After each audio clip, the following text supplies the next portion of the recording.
Welcome to Shri Vastu consultant YouTube channel. ಈಗ ನಾನು ತೋರ್ಸಕ್ಕೆ ಹೋಗ್ತಾ ಇರೋದು ಒಂದು ಒಳ್ಳೆಯ ದೇವಸ್ಥಾನದ ಬಗ್ಗೆ. ಸೊ ಇಲ್ಲೆಲ್ಲ ಹೆಂಗೆ ಅಂದರೆ ಒಂದು ಸ್ವಲ್ಪ ಹೊತ್ತು ಮಳೆ, ಸ್ವಲ್ಪ ಹೊತ್ತು ಒಳ್ಳೆ ಬೆಳಕು, ಸ್ವಲ್ಪ ಹೊತ್ತು ಒಳ್ಳೆ ಗಾಳಿ. ಸೊ ಈ ದೇವಸ್ಥಾನದ ಬಗ್ಗೆ ಇನ್ನೊಂದು ಹೇಳಬೇಕು ಅಂದರೆ, ನನಗೆ ಈ ದೇವಸ್ಥಾನದಲ್ಲಿ ಇಷ್ಟ ಆಗಿದ್ದು ಒಂದು ದೀಪ ಇಟ್ಟಿದ್ದಾರೆ. ಆ ದೀಪದಲ್ಲಿ ಬಂದಂಥ ಭಕ್ತಾದಿಗಳು ಮೇಲೆ ಎಣ್ಣೆ ಹಾಕ್ತಾಯಿದ್ರೆ ಅದು ಕೆಳಗಡೆ ದೀಪಕ್ಕೆ ಬರುತ್ತೆ. ಆ ದೀಪಕ್ಕೆ ಬಂದ ನಂತರ ಅದು ಹೆಚ್ಚಾದರೆ ಯಾವ ರೀತಿ ಅದನ್ನು ಸ್ಟೋರೇಜ್ ಮಾಡಿ ಮತ್ತೆ ಅದನ್ನು ಉಪಯೋಗಿಸ್ತಾರೆ, ಅದೇ ರೀತಿಯಲ್ಲಿ ಭಕ್ತಾದಿಗಳು ತನ್ನ ಕೋರಿಕೆಯನ್ನು ಹೇಳಿ ಆ ದೀಪಕ್ಕೆ ಎಣ್ಣೆ ಹಾಕಿದ್ರೆ ಒಳ್ಳೆಯದಾಗುತ್ತೆ. ಇದು ಉಡುಪಿ ಹತ್ರ ದೊಡ್ಡರಾಮ ಮಂದಿರ ಅಂದ್ಬಿಟ್ಟು. ಸೊ ಈ ದೇವಸ್ಥಾನಕ್ಕೆ ನಾವು ಇಲ್ಲಿ ಬಂದಿದ್ದೀವಿ. ಸೊ ಈ ದೇವಸ್ಥಾನದ ಸುತ್ತಲೂ ನ್ಯಾಚುರಲ್ ಟ್ರೀ ಫಾರ್ಮು, ಅಂದರೆ ಒಳ್ಳೆಯ ಗಾಳಿ ಬೆಳಕು ಎಲ್ಲ. ಮತ್ತು ಈ ದೇವಸ್ಥಾನದಲ್ಲಿ ತುಂಬ ನೀಟ್ನೆಸ್ ಆಗಿ ಮೇಂಟೈನ್ ಮಾಡಿದ್ದಾರೆ. ಆಮೇಲೆ ಫೆಬ್ರವರಿ ಟೈಮಲ್ಲೆಲ್ಲ ಇಲ್ಲಿ ಸುಮಾರು ಫಂಕ್ಷನ್ಗಳಾಗತ್ತೆ ಇಲ್ಲಿ ಸುತ್ತಮುತ್ತಲು. ಇದು ಶ್ರೀರಾಮ ಮಂದಿರ, ದೊಡ್ಡ ರಂಗಣ್ಣಗಡಿ, ಶ್ರೀರಾಮನಗರ. ಇದು ಬಂದು 85ನೇ ಶಿಲ್ಪಸ್ಥಾನ ಆಗಿರೋದು. ಉದ್ಘಾಟನೆ ಬಂದು 89ರಲ್ಲಿ ಆಗಿರೋವಂಥದ್ದು. ಇದು ಶ್ರೀರಾಮ ಮಂದಿರ, ದೊಡ್ಡ ರಂಗನಾಡಿ. ಸ್ಥಳದಾನ ಬಂದ್ಬಿಟ್ಟು ಜಗನ್ನಾಥ ರೆಡ್ಡಿ ದೇವರ ನಾಯಕ ಅವ್ರದ್ದು ದೇವಸ್ಥಾನ ಒಳಗಡೆ ತೋರಿಸ್ತಾ ಇದ್ದೀವಿ. ಜೈ ಶ್ರೀರಾಮ್, ಜೈ ಶ್ರೀರಾಮ್.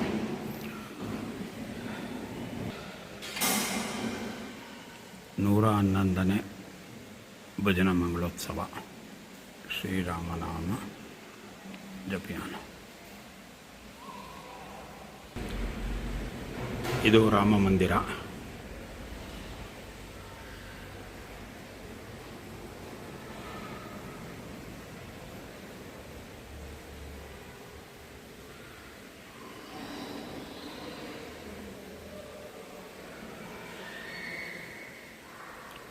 ಎಲ್ಲರೂ ರಾಮರ ದರ್ಶನ ಪಡೆದು ಅವರ ಆಶೀರ್ವಚನಕ್ಕೆ ಪಾತ್ರರಾಗಿ. ನಮ್ಮ ಈ ದೇವಸ್ಥಾನದ ಅರ್ಚಕರು, ಅವ್ರ ಬಗ್ಗೆ ಇಂಟ್ರಡಕ್ಷನ್ ಮಾಡಿಸ್ಕೊಳ್ಳೋಣ. ಹೇಳಿ, ತಮ್ಮ ಹೆಸರು? ನನ್ನ ಹೆಸರು ರಾಘವೇಂದ್ರ ನಾಯಕ್ ಅಂತ. ಇಲ್ಲಿ ನಾವು ಅಂದರೆ ನಮಗೆ ಒಂದು ಭಜನೆ ಮಂಗಳೋತ್ಸವಕ್ಕೆ ತುಂಬ ಜನ ಸೇರಿದ್ದಾರೆ. ಮತ್ತು ಇದು ವಿಷಯ ಏನಂದರೆ 130ನೇ ಭಜನೆ ಮಂಗಳೋತ್ಸವ ಆದದ್ದು. ಅಂದರೆ ಇಲ್ಲಿ ಲಡ್ಡು ಸೇವೆ ಜನರಿಗೆ ತುಂಬ ಪ್ರೀತಿ. ಹಾಗೆ ಒಂದು ಹರಕೆ ರೂಪದಲ್ಲಿ ಅದು ಲಡ್ಡು ಸೇವೆ ಮಾಡೋದು. ನಾವೊಂದು ಏನಾದರೂ ಹರಕೆ ಇದ್ದರೆ ದೇವರು ಅನುಗ್ರಹ ಮಾಡ್ತಾರೆ. ಅದು ಅನುಗ್ರಹ ಮಾಡಿದ ಮೇಲೆ ಲಡ್ಡು ಕೊಡೋದು. ಹಾಗೆ ಹೋದ ವರ್ಷ 130 ಅಂದಾಜಿ ಅಂದರೆ ಲಡ್ಡು ಸೇವೆ ಮಾಡಿದ್ದಾರೆ. ಅಂದರೆ ಒಂದು 40ರಿಂದ 45 ಸಾವಿರ ಲಡ್ಡು ಮಾಡ್ತಾರೆ. ಹಾಗೆ ದೇವರಿಗೆ ಸಮರ್ಪಣೆ ಮಾಡಿ ಎಲ್ಲರಿಗೂ ಊಟಕ್ಕೆ ನಾವು ಹಂಚುತ್ತೇವೆ. ಅಂದರೆ ಸಾಧಾರಣ 3,000 ಜನ ಹೋದ ವರ್ಷ ಆಗಿಲ್ಲ. ಪ್ರತಿ ವರ್ಷ ಒಂದು ವರ್ಷಕ್ಕೆ ಹೆಚ್ಚಿಗೆ ಆಗ್ತಾ ಉಂಟು ಇಲ್ಲಿ. ಅಂದರೆ ಒಂದು ಅಭಿವೃದ್ಧಿಯ ಕಾರ್ಯಕ್ರಮ ದೇವರು ನಡೆಸ್ತಾ ಇದ್ದಾರೆ. ಹಾಗೆ 130ನೇ ಭಜನಾ ಮಂಗಳೋತ್ಸವ ಅಂದರೆ ಭಾರಿ ಪುರಾತನದಿಂದ ಇಲ್ಲಿ ಭಜನೆ ಮಾಡೋದು. ಅದರ ಮಂಗಳೋತ್ಸವಕ್ಕೆ ಸಮಾರಾಧನೆ. ಆಗ ಒಂದು 600-700 ಜನ ಆಗಿತ್ತು. ಈಗ 3,000 ಜನ ಆಗ್ತದೆ. ಇನ್ನು ಮುಂದೆ ಈ ಅಭಿವೃದ್ಧಿ ಆಗ್ತಾ ಉಂಟು. ಅದರಲ್ಲಿ ಇನ್ನೂ ಹೆಚ್ಚಿನ ಜನ ಬಂದು ವ್ಯವಸ್ಥೆ ಮಾಡುವಂಥ ಒಂದು ಕಮಿಟಿ ಉಂಟು. ದಿನೇಶ್ ಗಿರಿ ಅಂತ ಇಲ್ಲಿಯ ಅಧ್ಯಕ್ಷರು. ಹಾಗೆ ನಾನು ಉಪಾಧ್ಯಕ್ಷ ರಾಘವೇಂದ್ರ ನಾಯಕ್. ಹಾಗೆ ಒಂದು ಪೂಜೆ ಮಾಡ್ತಾ ಇದ್ದೇನೆ ನಾನು ಕೂಡ. ಮತ್ತು ಇಲ್ಲಿ ಈ ಒಂದು ಜಪ ಯಾಜ್ಞ ಅಂದ್ಬಿಟ್ಟು ಇದೊಂದು ಮಂಟಪ ಇದೆ. ಇದರ ಬಗ್ಗೆ ಮಾಹಿತಿ ಕೊಡಿ. ಅಂದರೆ ಇದು 2005ರಲ್ಲಿ ರಾಮನಾಮ ಜಪ ಇದ್ದ. ಅಂದರೆ 111ನೇ ಭಜನಾ ಮಂಗಳೋತ್ಸವ ಬಗ್ಗೆ ಮಾಡಿದ್ದು. ಆ ಕಾರ್ಯಕ್ರಮಕ್ಕೆ 1,11,00,000 ಮೇಲೆ ಶ್ರೀರಾಮ ಜಯ ರಾಮ ಜಯ ಜಯ ರಾಮ ಈ ಜಪ ಬರೆದದ್ದು. ನಮ್ಮ ಸ್ವಾಮಿಗಳ ಆದೇಶದಂತೆ ಅದಕ್ಕೆ ನಿತ್ಯ ಪೂಜೆ ಉಂಟು. ಹಾಗೆ ದೇವರಿಗೆ ಮಾಡಿದ ಪೂಜೆಯನ್ನು ಇಲ್ಲಿ ಮಾಡಿ ಅದು ಸಮರ್ಪಣೆ ಮಾಡೋದು. ಹಾಗೆ ಅನುಗ್ರಹ ಇದು ತುಂಬ ಜನರಿಗೆ ಆಗ್ತದೆ.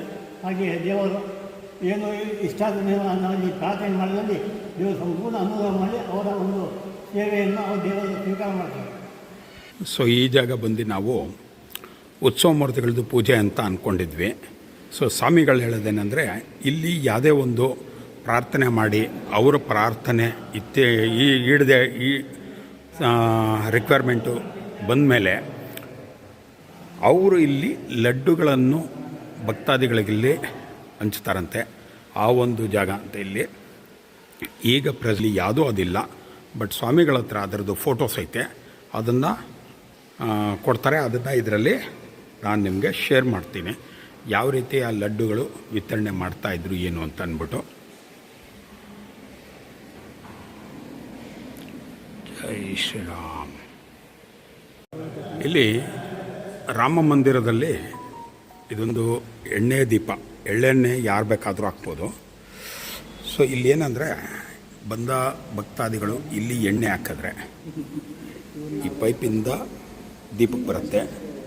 ಇಲ್ಲೇನಾದರೂ ಜಾಸ್ತಿ ಆದರೆ ಇಲ್ಲಿ ಕೆಳಗಡೆ ಬಂದು ಕೆಳಗಡೆಯಿಂದ ಎಕ್ಸೆಸ್ ಆಗಿರೋದು ಮತ್ತೆ ಇಲ್ಲಿ ಕಲೆಕ್ಟ್ ಆಗುತ್ತೆ. ಈ ಥರ ಕಲೆಕ್ಟ್ ಆಗುತ್ತೆ. ಏನಂದರೆ ಇಲ್ಲಿ ಒಂದು ಹೋಲ್ ಇಟ್ಟಿದ್ದಾರೆ, ಬಂದು ಜಾಸ್ತಿ ಹಾಕಿದ್ರು ಕೂಡ ಇದು ವೇಸ್ಟ್ ಆಗಲ್ಲ. ಮತ್ತು ಇದನ್ನು ದೀಪಕ್ಕೆ ಹಾಕ್ತಾರೆ. ಇಲ್ಲಿ ನೋಡಿ, ಇಲ್ಲಿ ಹಾಕಿರೋದು ಎಣ್ಣೆ ನೋಡಿ, ಇಲ್ಲಿ ಬರ್ತಾ ಇದೆ. ಇಲ್ಲಿ ಬಂದಾಗ ಈ ದೀಪದಲ್ಲಿ ತುಂಬಿದರೆ ಇದರಿಂದ ಇಲ್ಲಿಗೆ ಬಂದು ಕೆಳಗಡೆ ಹೋಗುತ್ತೆ.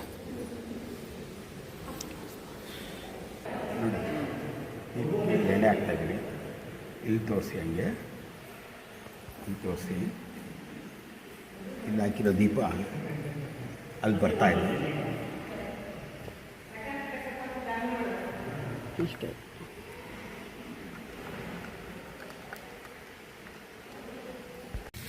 ಬನ್ನಿ, ಈಗ ನಾನು ನಿಮಗೆ ತೋರಿಸ್ತಾ ಇರೋದು ಸೀತಾಪತಿ ಸನ್ನಿಧ ಪುಷ್ಕರಣಿ.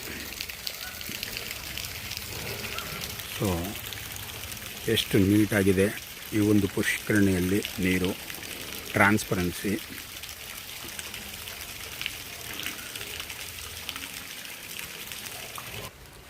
ಮತ್ತು ಈ ನೀರಿನಲ್ಲಿ ನೋಡ್ಬೋದು ಮೀನುಗಳು. ಸೊ ಈ ಪುಷ್ಕರಣಿಯಲ್ಲಿ ಮೀನುಗಳೈತೆ.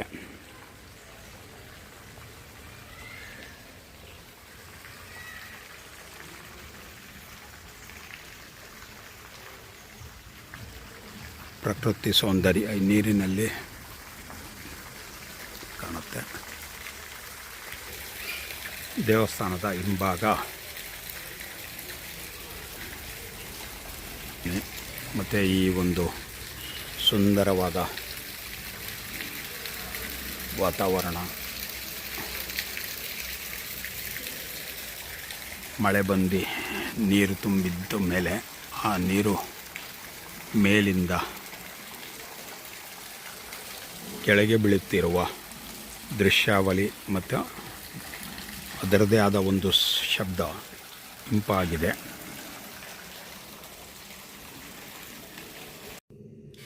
ಜೈ ಶ್ರೀರಾಮ್. ನಮಸ್ಕಾರ ಎಲ್ಲರಿಗೂ. ಸೊ ಈ ವಿಡಿಯೋದಲ್ಲಿ ನಾನು ಹೇಳ್ದಂಗೆ ಲಡ್ಡುಗಳು ಯಾವ ರೀತಿ ಮಾಡಿ ಯಾವ ರೀತಿ ವಿತರಣೆ ಮಾಡ್ತಾರೆ ಅಂದ್ಬಿಟ್ಟು ಅವರ ಅರಿಕೆ.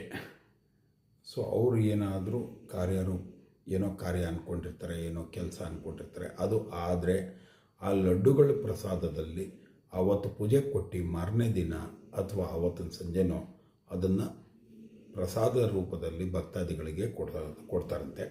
ಸೊ ಆ ವಿಡಿಯೋಸ್ ಆಗಲಿ ಫೋಟೋಸ್ ಆಗಲಿ ಕಾರಣಾಂತರ ರೂಪಗಳಿಂದ ಅದು ನಮಗೆ ಸ್ವಾಮಿಗಳ ಕಡೆಯಿಂದ ಸಿಕ್ಕಿಲ್ಲ. ಅವರ ಫೋನ್ ಪ್ರಾಬ್ಲಮ್ ಆಯಿತು ಅಥವಾ ಫೋಟೋಸಲ್ಲಿ ಸೇವ್ ಆಗಿರಲ್ವೋ ಗೊತ್ತಿಲ್ಲ. ಬಟ್ ಅದರ ಮಾಹಿತಿ ನಿಮಗೆ ಹಂಚಿದ್ದೀನಿ. ಸೊ ಈ ವಿಡಿಯೋ ನಿಮಗೆ ಇಲ್ಲಿ ಇಷ್ಟ ಆಯಿತು ಅಂತ ತಿಳ್ಕೊತೀನಿ.